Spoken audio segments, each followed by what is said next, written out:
tema de esta predicación, identificando a los elegidos. Hoy llegamos a un momento histórico como iglesia local, la iglesia cristiana Hashem, porque Dios nos permite que estudiemos esta epístola, la primera epístola de Pablo a los tesalonicenses.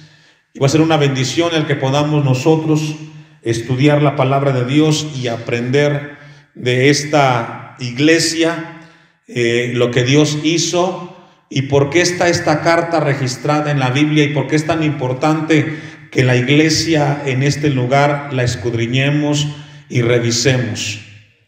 Dijo un teólogo europeo de nombre Reinhold Niebuhr, dijo: la iglesia es como el arca de Noé. Si no fuera por la tormenta afuera, no podríamos soportar el mal olor que hay dentro. Escuche una vez más estas palabras, dijo este teólogo europeo. La iglesia es como el arca de Noé. Si no fuera por la tormenta afuera, no podríamos soportar el mal olor que hay dentro. Todos hemos leído la historia del arca de Noé, ¿verdad? Se cierra el arca, la gente estaba afuera festejando, haciendo fiesta, alegres, contentos, y de repente viene la tormenta. ¿Y la gente qué quería hacer? Meterse al arca. Pero no porque quisieran estar ahí, sino porque la tormenta que estaba afuera estaba a punto de matarlos. Bueno, este teólogo dice que la gente, que así es la iglesia. La gente viene a la iglesia porque hay una tormenta afuera. Si no fuera por lo que hay afuera de la iglesia, la gente no quisiera estar dentro de una iglesia. ¿Por qué? Porque, bueno, desafortunadamente no hay iglesia perfecta y todas las iglesias tienen problemas, dificultades. No somos la excepción nosotros. Sin embargo, Dios quiere que aprendamos algo de la iglesia en Tesalónica. ¿Por qué? Porque este dicho o esta frase de este hombre no puede ser tomada en cuenta con la iglesia en Tesalónica. Pablo estaba muy emocionado con todo lo que estaba pasando con los hermanos en esta iglesia en Tesalónica. Pablo escribió muchas cartas a los corintios, a la iglesia en Galacia, en Colosa, en Creta. Escribió muchas cartas y en todas las iglesias nunca escribió las palabras y las frases que encontramos escritas en esta iglesia en particular. Le hemos colocado a la serie de este estudio la iglesia modelo, porque todos desearíamos ser parte de una iglesia como la iglesia en Tesalónica.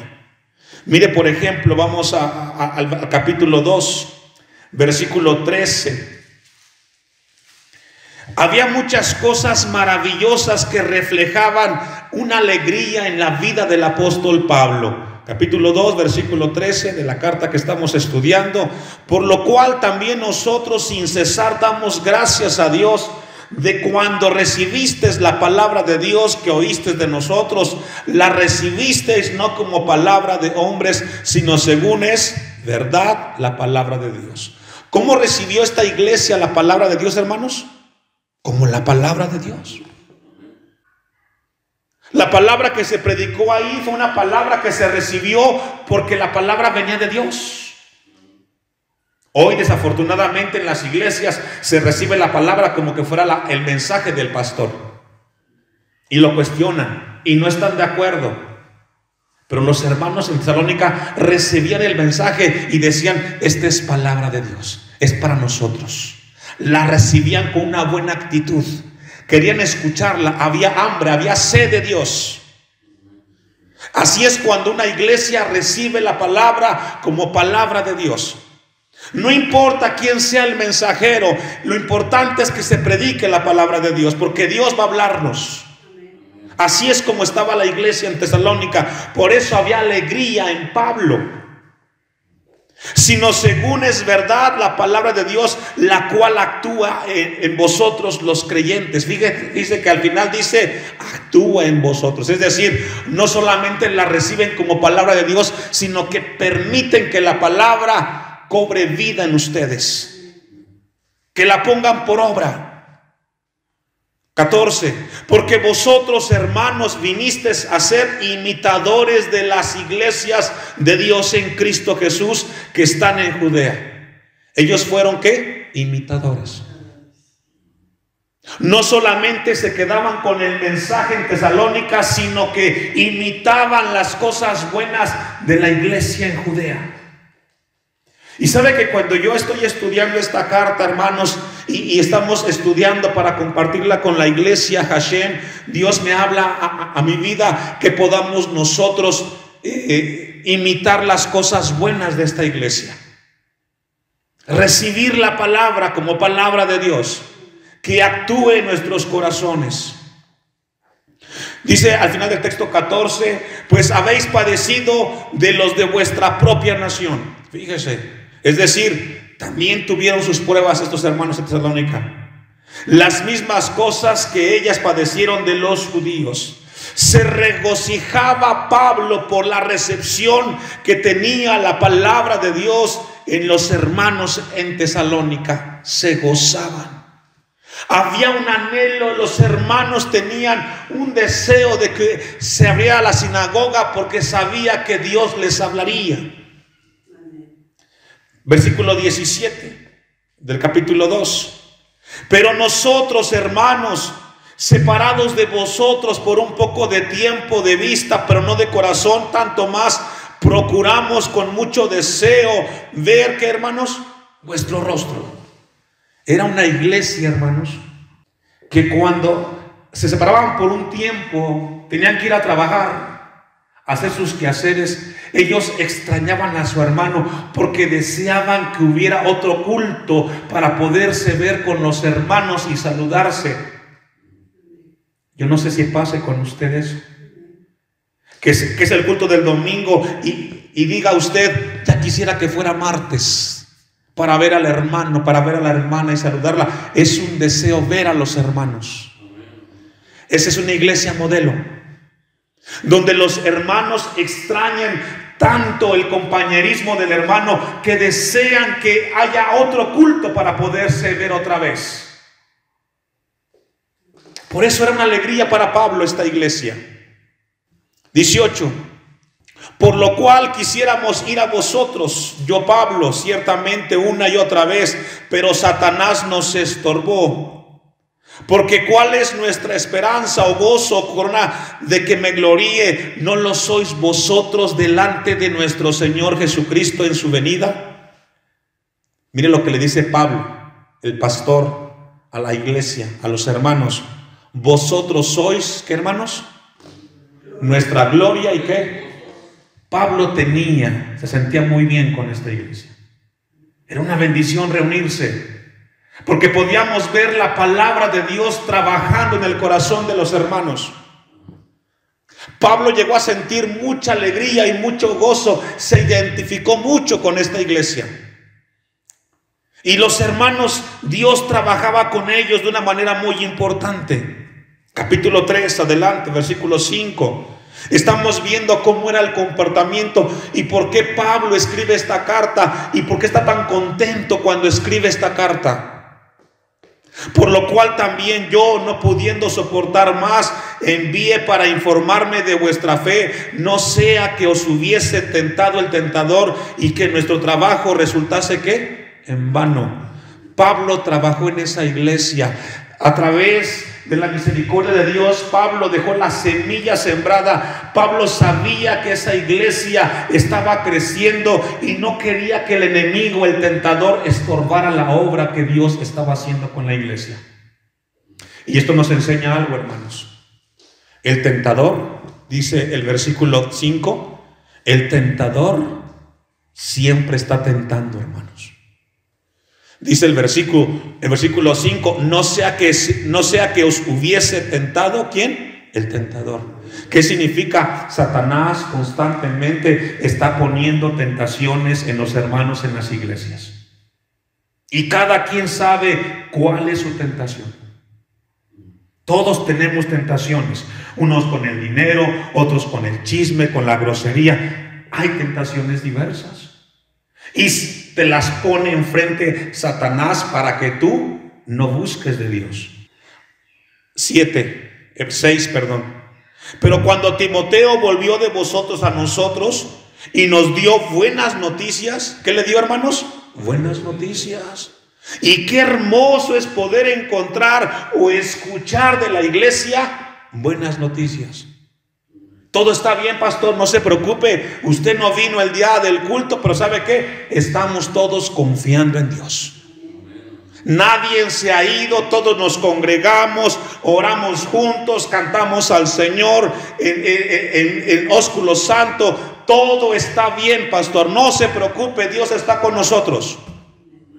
Es como cuando usted sale de casa y se quedan los hijos en casa y usted se va y está preocupado y dice: espero que mis hijos no hagan travesuras.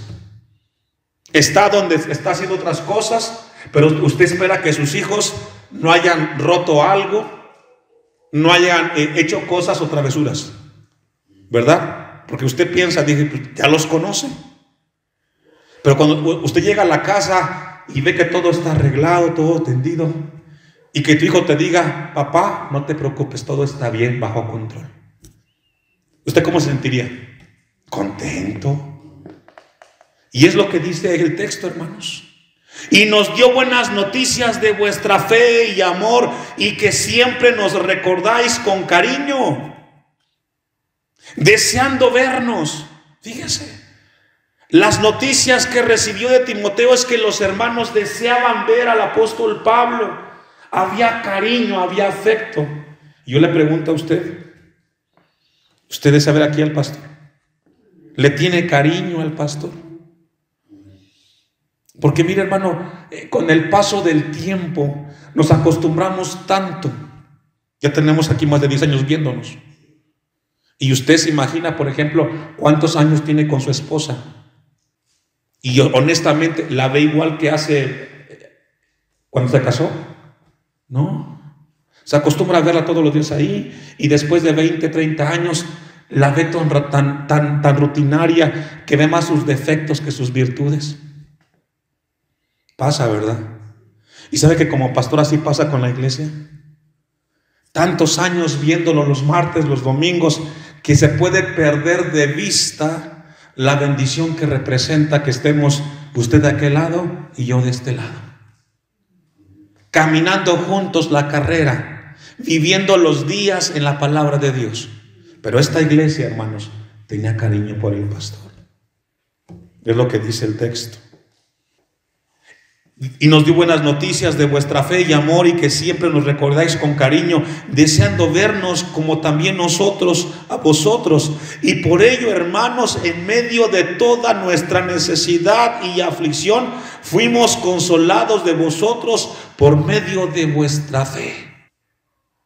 9. Por lo cual, ¿qué acción de gracias podemos dar a Dios por vosotros? Por todo el gozo con que nos gozamos a causa de vosotros delante de nuestro Dios. Pablo era un hombre el cual estaba muy contento por lo que estaba sucediendo con esta iglesia.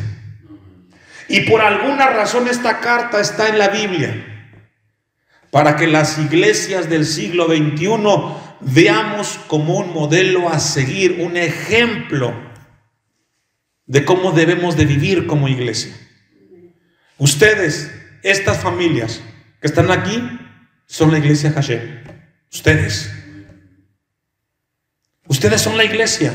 Y si ustedes no ven esta palabra como de parte de Dios, los hermanos que vienen el domingo, ellos vienen de afuera, pero usted es la iglesia con su servidor.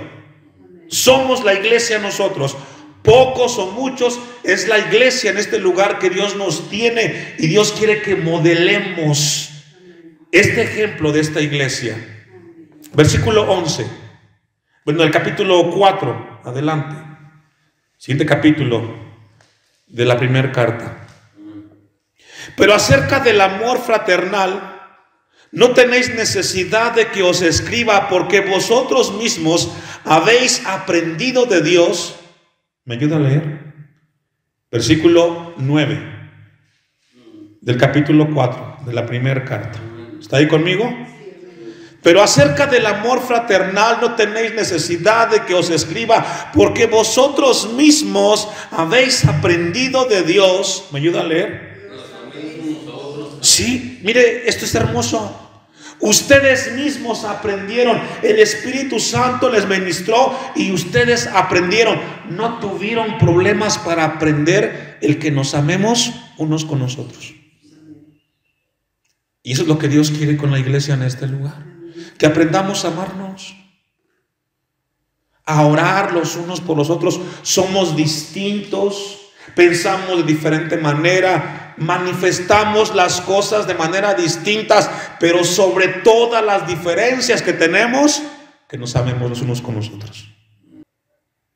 Sobre todas las diferencias, tenemos diferente carácter, aunque debía ser el de Cristo, pero que nos amemos los unos con los otros.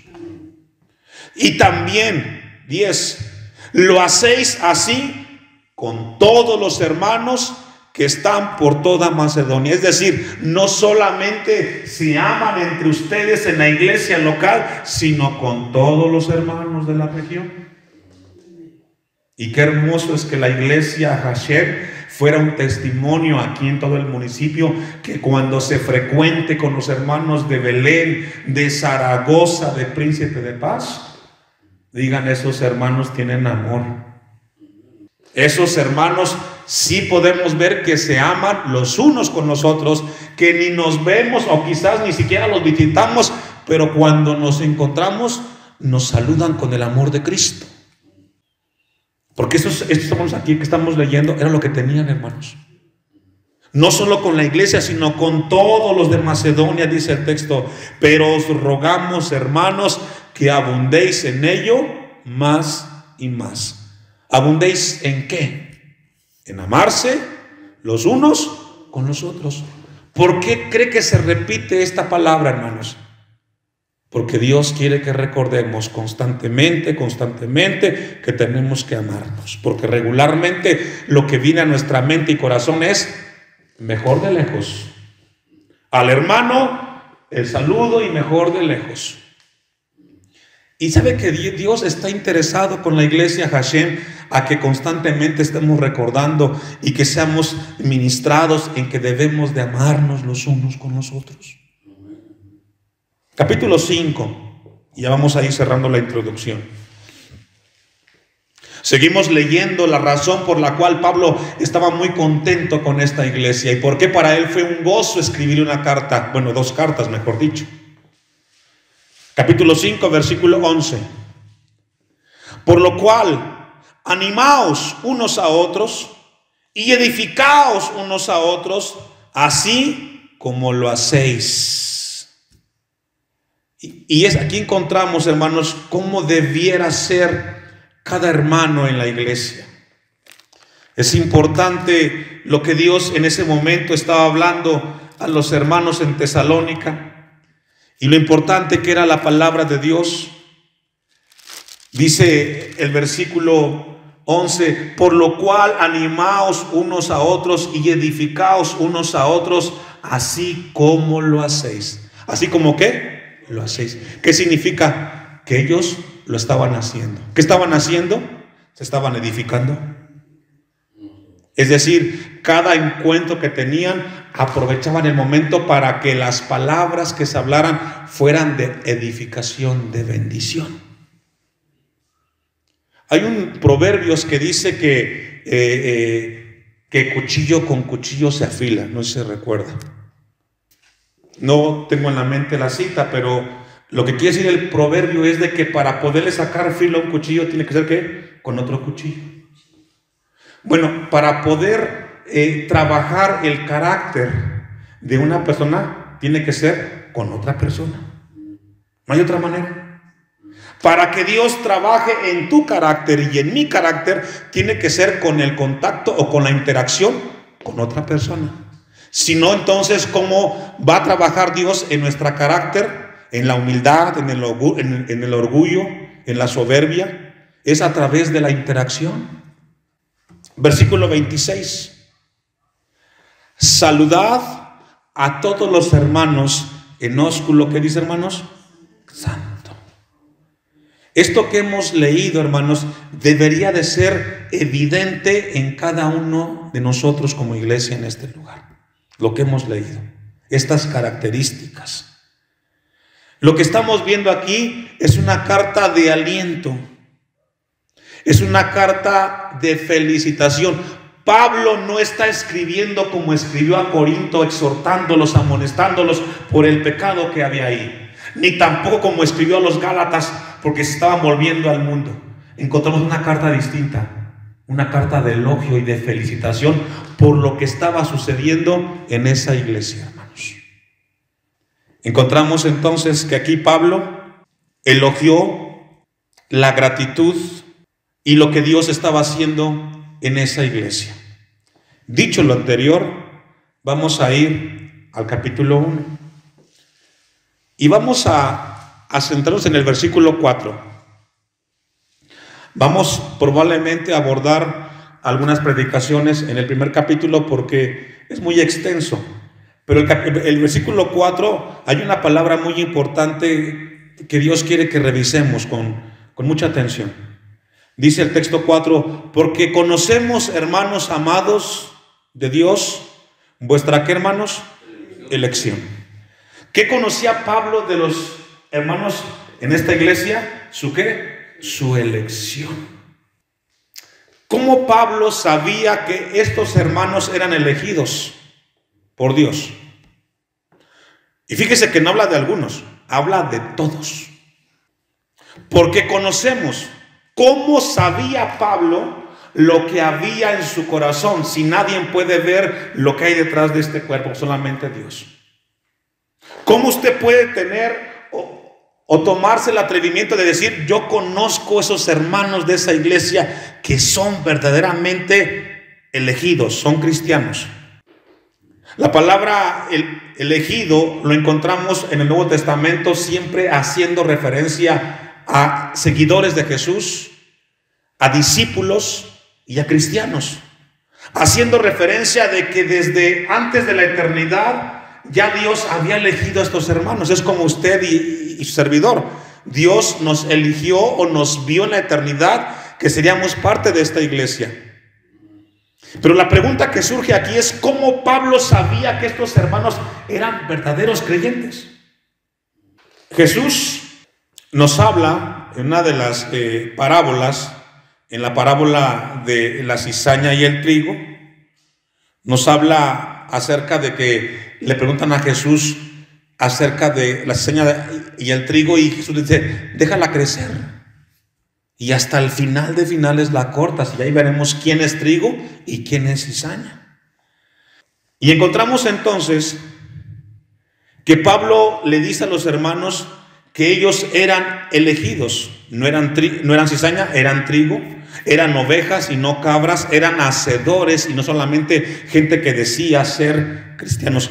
Conocemos, dice el texto, conocemos.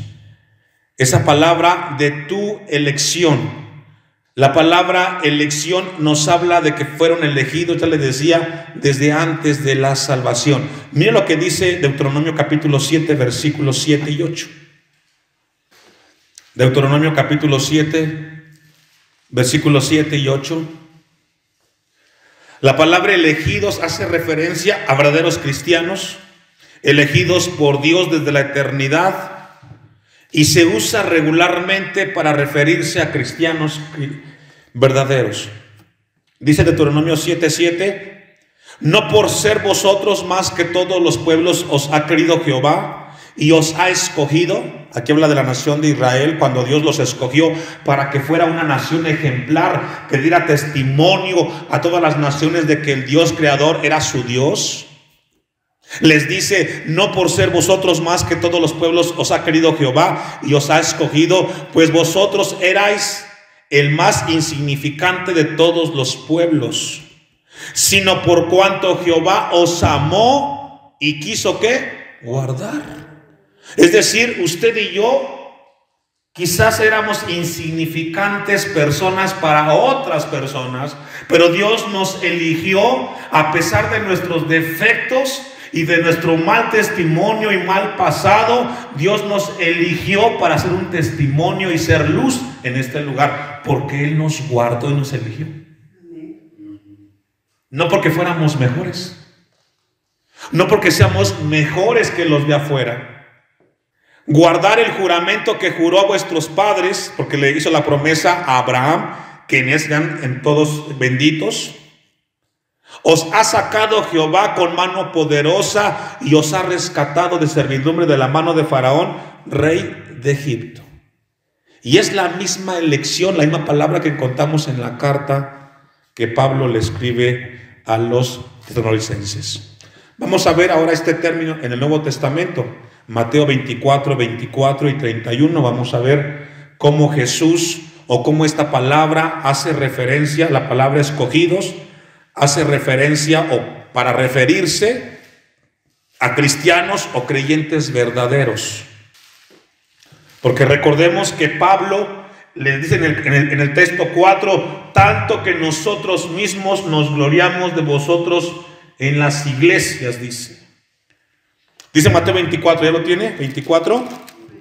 Porque se levantarán falsos cristos y falsos profetas y harán grandes señales y prodigios de tal manera que engañarán, si fuera posible, aún ¿a quién? A los escogidos. ¿Quiénes son aquí los escogidos? Los verdaderos cristianos. Aquella de los últimos tiempos. Es decir, los escogidos, verdaderos cristianos, creyentes, aquí correrán peligro y serán engañados. El 31, ahí mismo. Y enviará a sus ángeles con gran voz de trompeta y juntará a sus escogidos, a los elegidos, a los verdaderos creyentes de los cuatro vientos, desde un extremo del cielo hasta el otro.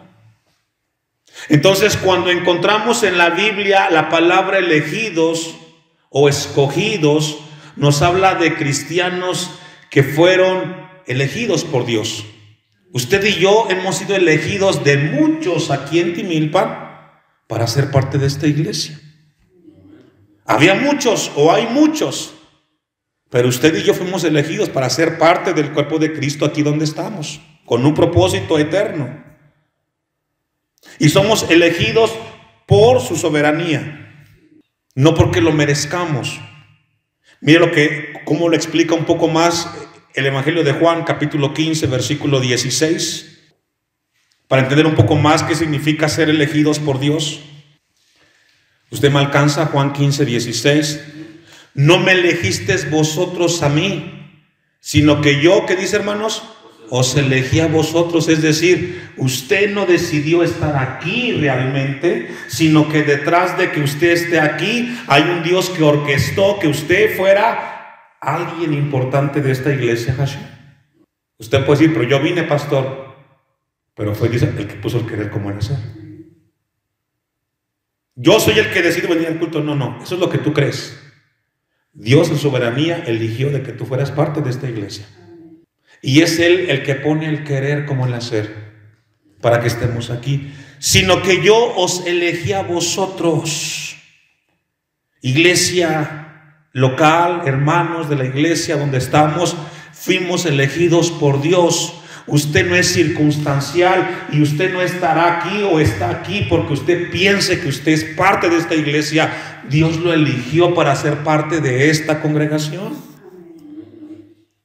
Usted ha visto cuando en la casa hay una familia que tiene muchos hijos y se preguntan, ¿por qué yo tengo que ser parte de esta familia? ¿Por qué no fui parte de la familia de al lado, de enfrente? Estás en la familia que estás porque así Dios lo decidió, así Dios lo eligió. Y donde estás, tienes que ser de bendición. Donde Dios te colocó, tienes que ser de bendición. No estés pensando en lo que puedes hacer en otro lugar. No, donde estás, entiende la razón por la cual Dios te colocó ahí. Y yo os he puesto, dice Jesús, aquí habla con sus discípulos, y os he puesto para que vayáis y llevéis, ¿qué? Fruto. Dios quiere que llevemos, ¿qué, hermanos? Fruto, acciones, testimonio, ejemplo. Dios quiere que como elegidos demos fruto, hermanos. Un testimonio que brille y que sea glorificado Dios con nuestras vidas. Y vuestro fruto permanezca. Ese es hacia donde Dios nos quiere llevar a través de esta carta. Para que todo lo que pidieres al Padre en mi nombre, Él os lo dé. Adelante, el capítulo 17 en el Evangelio de Juan. Juan 17, 9. Los discípulos fueron elegidos y todos los discípulos que siguen a Jesucristo fueron elegidos por Dios. Mira lo que dice el texto 9 del capítulo 17. Yo ruego por ellos. ¿Cuánta gente llegó a seguir a Jesús? Muchos. Pero aquí Jesús dice, yo ruego por ellos, no ruego por el mundo, sino por los que me distes. ¿Por quiénes? Por los que me distes. Muchos llegan aquí, pero realmente los que somos de Jesús y de la iglesia somos los que el Padre le dio al Hijo para que fuéramos su iglesia en este lugar.